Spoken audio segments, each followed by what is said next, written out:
Anglo-Saxon or Old English period, 1670–1100, English literature and introduction of Anglo-Saxons.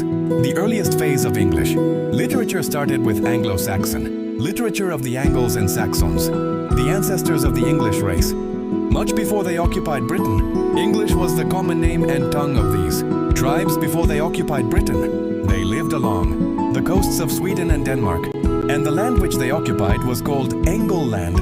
These tribes were fearless, adventurous, and brave. It was in these songs of religion, wars, and agriculture that English poetry began in the ancient Anglo-land while Britain was still a Roman province. Anglo-Saxon poetry.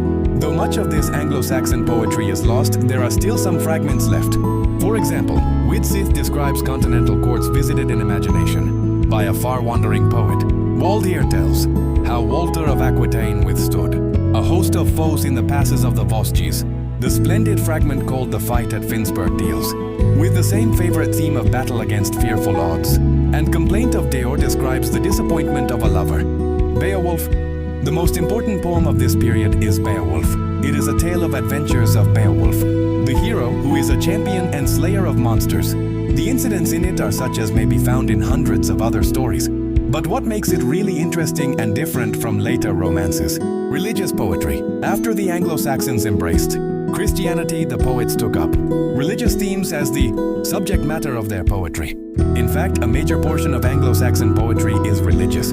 Two important religious poets. The two important religious poets of the Anglo-Saxon period were Caedmon and Cynewulf. Caedmon sang in series the whole story of the fate of man from the creation and the fall to the redemption and the last judgment.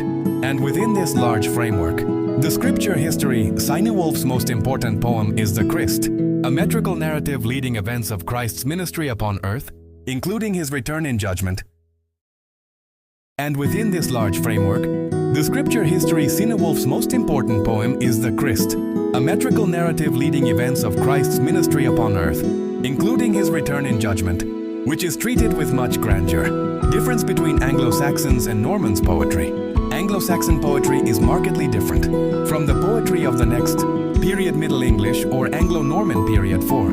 It deals with the traditions of an older world and expresses another temperament and way of living. It breathes the influence of the wind and storm. It is the poetry of a stern and passionate people, consummate with the primal things of life, moody, melancholy, and fierce, yet with great capacity for endurance and fidelity.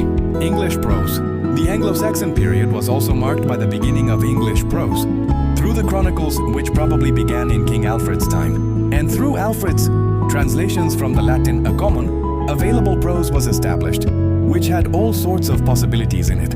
In fact, unlike poetry, there was no break in prose of Anglo-Saxon period and the Middle English period, and even the later prose in England was continuation of Anglo-Saxon prose. Great success of Anglo-Saxon prose. The great success of Anglo-Saxon prose is in religious instructions, and the two great pioneers of English prose were Alfred the Great, the glorious King of Wessex, who translated a number of Latin chronicles in English, and Ælfric, a priest, who wrote sermons in a sort of poetic prose. Settled in England. The Angles and Saxons first landed in England in the middle of the 5th century, and by 670 AD, they had occupied almost the whole of the country. Unlike the Romans who came as conquerors, these tribes settled in England and made her their permanent home. They became, therefore, the ancestors of the English race. Anglo-Saxon kings. The Anglo-Saxon kings, of whom Alfred the Great was the most prominent, ruled till 1066, when Harold, the last of Saxon kings, was defeated at the Battle of Hastings by William the Conqueror of Normandy, France. Angles and Saxons. The Angles and Saxons combined in themselves opposing traits of character, savagery and sentiment, rough living and deep feeling, splendid courage and deep melancholy, resulting from thinking about the unanswered problem of death. Thus they lived a rich external as well as internal life, and it is especially the latter which is the basis of their rich literature.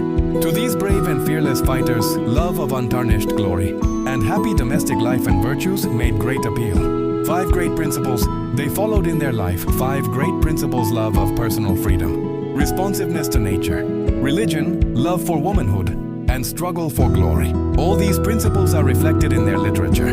They were full of emotions and aspirations, and loved music and songs. Anglo-Saxon language. The Anglo-Saxon language is only a branch of the great Aryan or Indo-European family of languages.